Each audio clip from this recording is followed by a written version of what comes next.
Ngayon, tungkol naman sa mga walang asawa, wala akong utos mula sa Panginoon. Ngunit bilang isang mapagkakatiwalaan dahil sa awa ng Diyos, ito ang aking masasabi. Dahil sa mga kahirapan ngayon, mas mabuti kung magpatuloy na lang kayo sa inyong kalagayan. Kaya kung ikaw ay may asawa na, huwag mong hihiwalayan ang iyong asawa. At kung ikaw naman ay wala pang asawa, mas mabuti na huwag ka na lang mag-asawa. Ngunit kung mag-asawa ka man, hindi ka nagkasala.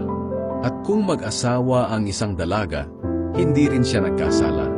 Kaya ko lang sinasabi sa mga wala pang asawa na manatili na lang na ganoon dahil gusto kong maiwasan nila ang mga hirap ng buhay may asawa.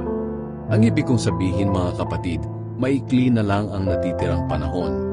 Kaya ang mga may asawa ay dapat nang mamuhay na parang walang asawa.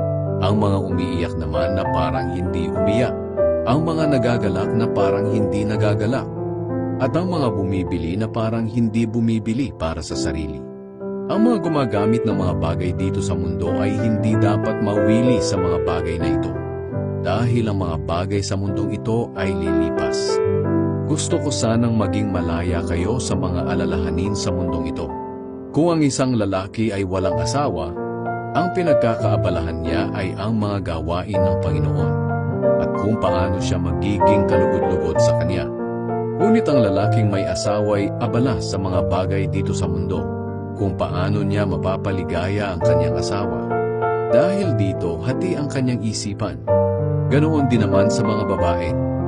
Kung ang isang babae walang asawa, ang pinagkakaabalahan niya ay ang paglilingkod sa Panginoon.